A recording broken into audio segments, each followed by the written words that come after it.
네, 안녕하세요. 주도현입니다. 오늘 12월 21일 토요일이고요. 오늘도 리플을 같이 한번 살펴보도록 하겠습니다. 자, 가장 먼저 차트를 보시면 어제 꽤 큰 폭의 장중의 하락이 나왔습니다. 저녁장에서 거의 10% 가까이 하락하는 모습을 보여줬지만 이걸 밑에 꼬리로 남기면서 결국에는 상승 마감해줬죠. 어제 이 일봉 마감이 어디서 하느냐가 상당히 중요하다. 단기적인 방향성을 정할 수 있다 말씀을 드렸는데, 일단 마감한 위치를 보면 긍정적인 부분도 있고 살짝 부정적인 부분도 있습니다.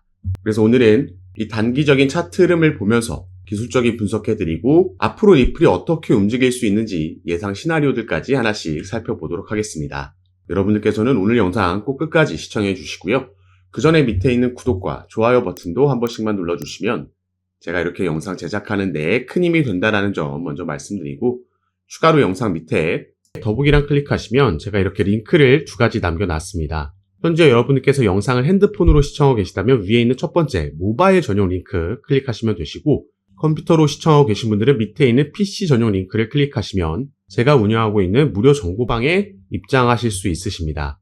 들어오시면 오늘 영상에서 말씀드릴 내용들 뿐만 아니라 또 새롭게 나오는 뉴스들, 변수들 계속해서 나올 수 있겠죠. 오늘도 이런 이슈들에 어떻게 대응하면 좋을지 실시간으로 구체적인 타점까지 공유해드리면서 함께 매매에 도움을 드리고 있으니까 여러분들께서도 이런 정보들 가장 빠르게 받아보시면서 투자 판단에 참고하시고 매매 진행하시면 더욱 좋을 것 같습니다. 자, 그럼 다시 리플의 차트로 돌아와서 기술적인 분석을 먼저 해보도록 하겠습니다. 자, 우선 제가 미리 이렇게 파란색 추세선을 그어놨습니다. 이게 바로 제가 이전부터 계속해서 말씀드렸던 이 불플래그 패턴의 상단 저항 라인이라고 볼 수 있었는데요. 불플래그 패턴이라는 건 상승 깃발 패턴을 의미하고, 이렇게 깃대를 세워놓고 나서 처음에는 위아래로 조정폭이, 그 변동폭이 크게 나왔었죠. 그러다가 이 조정폭이 줄어들었습니다. 컸다가 줄어들었기 때문에 이런 우리가 삼각 패턴, 깃발 모양을 확인할 수가 있었고, 이런 걸 우리가 불플래그 패턴, 상승 깃발 패턴이라고 부른다 말씀을 드렸죠. 자, 이렇게 변동폭이 줄어들고 나서 상단 저항 라인을 돌파해줬고 하락이 나왔지만 아직까지는 다시 깃발 안으로 들어오지 않았습니다. 이 저항 라인을 지켜주면서 어제 끌어올리고 마감해줬다라는 게 긍정적인 부분, 우리가 여전히 추후 상승력을 기대해 볼 수 있는 부분이고요. 한 가지 아쉬운 점은 이 초록색 단기 편선 라인 밑에서 마감해줬다라는 점이 되겠죠. 그래서 일단 지금 촬영을 하고 있는 토요일 오전장을 기준으로는 이 밑에 위치하고 있는데, 이번 주말에 토요일과 일요일에 이 일봉이 어디서 마감해 주냐, 만약에 주말 안에 단기 편선라인 위로 올라와서 마감해 줄 수 있다라고 하면 우리가 빠른 또 다른 상승력도 기대해 볼 수가 있겠습니다. 다만 이 폭이, 상승 폭이 커지기 위해서는 조금 더 시간이 필요할 거다 보여지는 부분인데요. 자, 제가 이 기사 어제 말씀을 드렸습니다. VIX라는 지표가 있습니다. 시카고 옵션 거래소에서의 변동성 지수를 나타내는 건데, 자, 이게 최근에 사상 두 번째로 큰 폭의 상승을 보여줬죠. 무려 하루 만에 74% 변동성 지수가 상승을 한 거고요. 과거 데이터를 봤을 때 이렇게 VIX 지표가 상승을 하면 이건 비트코인과 S&P가 바닥임을 시사했다라는 겁니다.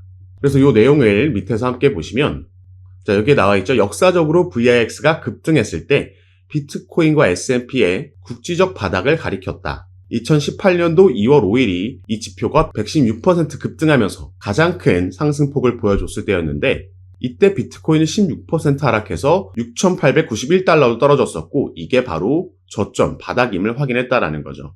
그 이후에 비트코인은 반등했고 빠르게 11,000달러를 넘어섰다라고 합니다. 이런 비슷한 흐름은 우리가 올해도 겪은 바가 있습니다. 2024년 올해 8월 5일에 이 트레이드 청산 과정에서도 65% VIX 지표가 급등을 했었고요. 그래서 당시에 비트코인이 6% 하락하면서 국지적 저점을 형성한 뒤에 빠르게 64,000달러까지, 54,000에서 64,000달러까지 급등하면서 반등을 만들어냈다라는 거죠. 그래서 일단 비트코인 같은 경우에도, 자, 긍정적인 건 마찬가지로 비트코인도 어제 밑에 꼬리를 남기면서 끌어올리고 마감을 했다라는 거고요. 여전히 이 초록색 단기 이평선 라인의 지지를 받고 캔들을 마감해주고 있다라는 겁니다. 그래서 어제 보여준 이 하락이 저점인지는 우리가 주말 사이의 움직임을 조금 더 확인해 볼 필요가 있지만, 일단 이 고점 대비해서 최근 만들어낸 신고가 대비해서 어제의 저점은 이미 대략 10%가량 이미 조정폭이 나왔다라는 거죠. 다만 제가 아까 리플의 상승폭이 더 커지기 위해서는 조금 더 시간이 필요할 수 있다 말씀드렸던 이유는 바로 여기에 있다라고 볼 수 있겠습니다. 자, 알리라는 암호화폐 분석가고요. 언제 알트 시즌이 올 거냐에 대해서 얘기를 한 거죠. 일단 최근 속보를 보시면 비트코인의 도미넌스, 이 시장 지배력이 또 한 번 60%까지 치솟았습니다. 그러면서 알트 시즌을 나타내는 알트 시즌 인덱스도 반대급부로 하락하면서 비트코인 시즌에 다시 가까워진 차트 흐름을 보여주고 있죠. 그래서 우리가 확실히 인정하고 들어가야 되는 부분은 아직까지는 비트코인이 스포트라이트를 받고 있는, 비트코인이 주도하고 있는 시장 흐름이라는 겁니다. 이건 미국의 전략준비 자산, 비트코인 ETF, 블랙록의 포트폴리오 추천, 그리고 마이크로 스트래티지가 나스닥에 상장된 점 모두 이런 흐름을 뒷받침해주고 있는 요소라는 거죠. 다만 우리가 한 가지 기대하고 있는 건 이렇게 비트코인이 다시 한번 바닥을 확인하고 반등을 보여주고 상승력 이후에 가격 안정세에 들어섰을 때 항상 그 이후에는 알트코인 시즌이 따라왔다라는 겁니다. 그리고 최근 조정으로 인해서 불안하시고 답답한 마음이 많으시겠지만 이 알트 시즌도 그렇게 많이 남았다라고는 보고 있지 않습니다. 자, 보시면요. 이더리움은 알트코인의 대장이죠. 그리고 이더리움은 항상 매년 12월마다 비트코인을 앞서는 퍼포먼스를 보여줬습니다. 이러면서 우리가 반복된 비트코인의 반감기 역사 안에서 이더리움이 저항 라인을 돌파해주면서 상승력을 보여줄 때 비트코인의 도미넌스가 하락하고 본격적인 알트 시즌이 시작됐었다. 그리고 이때가 알트코인들이 신고가로 갈 수 있는 상승력이 나온다라는 겁니다. 그래서 이 부분도 꼭 기억해 주시고 우리가 전체적인 흐름 안에서 이번 사이클에 어디쯤 위치하고 있는지 파악하는 게 중요하기 때문에 먼저 말씀을 드렸고요. 리플 관련된 최근 기사를 봐도 자, 지지선에서 반등을 만들어냈다. 고래들은 최근 하락에도 불구하고 2억 달러 매집 움직임을 가져가면서 상승 신호탄을 쏘아 올렸고 최근 하락은 소음에 불과하다 나와 있고 결국에 리플이 끌어올리면서 2달러 방어에 성공을 했죠. 현재 위치하고 있는 건 2.27달러 부근에서 시세가 형성되고 있고 아까 차트를 보면서 말씀드렸듯이 주말에 상승 전환할 수 있을지 우리가 이 부분을 지켜봐야 됩니다. 그래서 단기 이평선 라인 위로 올라설 수 있는지 함께 확인해 보시고요. 또 마찬가지로 급락이 나왔지만 고래들 세력들은 매수 움직임을 가져갔다. 이게 바로 제가 전에도 말씀드렸던 바이 더 딥이라는 거죠. 지금 리플 같은 경우에는요. 본격적인 상승은 아직도 나오지 않았기 때문에 이런 하락이 급락이 나올 때마다 이런 저점에서 매수가 들어가려는 투자자들의 강력한 매수세가 여전히 살아 있습니다. 특히나 이게 고래들 중심으로 이루어지고 있고 그렇기 때문에 빠른 반등, 끌어올림을 보여주고 있는 거죠. 그래서 제가 전에 말씀드렸던 이 기술적인 부분에서의 상승 산파는 여전히 유효하다 보고 있습니다. 자, 제가 말씀드리는 상승 산파는 엘리엇 파동 이론을 기본으로 두고 있는 건데요. 자, 이 엘리엇 파동 이론이라는 건 총 8개의 파동으로 구성된 한 사이클을 의미하고 이 8개의 파동은 상승 5파와 하락 3파로 나누어져 있습니다. 그래서 상승 5파가 1, 2, 3, 4, 5 이렇게 나오고 그 뒤에 하락 3파가 따라오는 거죠. 그래서 1, 2, 3, 4, 5 이렇게 우리가 번호를 매기는데 자, 리플 같은 경우에는 지금 이 급등으로 인해서 1파 그리고 조정이 나오면서 2파를 완성했고 반등이 나오면서 3파의 시작을 알렸습니다. 그리고 이 상승 3파는 상승 1파와 추후에 나올 상승 5파보다 그 상승폭이 가장 강하고 또 길게 나와주기 때문에 여기에 대한 기대감은 여전히 유효하다라는 거죠.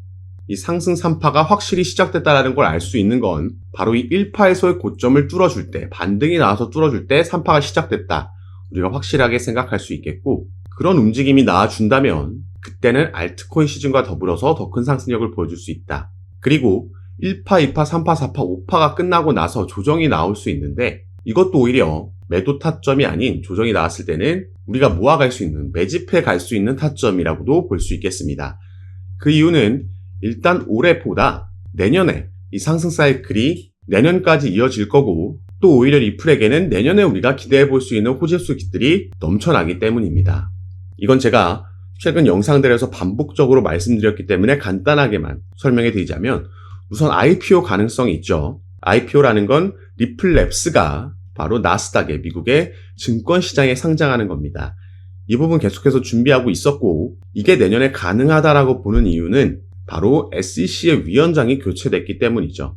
사실 작년에도 비공개 로드쇼를 개최했고 관련 포지션에 채용 공고까지 올리면서 준비하고 있었지만 이 IPO가 진행되려면 이제 투자 기업들의 대규모 투자금이 들어와야 되는데 작년에 뉴욕에서 비공개 로드쇼를 진행했을 당시에는 이게 작년 4월이었기 때문에 여전히 SEC와 리플의 소송이 진행 중이었죠. 물론 지금도 진행 중이지만 지금은 상황이 많이 바뀌었다. 트럼프가 당선됨에 따라서 SEC 위원장이 교체가 확정이 됐고요. 그 말은 이 소송이 내년에는 종료될 수 있다는 걸 뜻하는 겁니다. 그래서 이런 400% 상승력도 나올 수 있었던 거죠.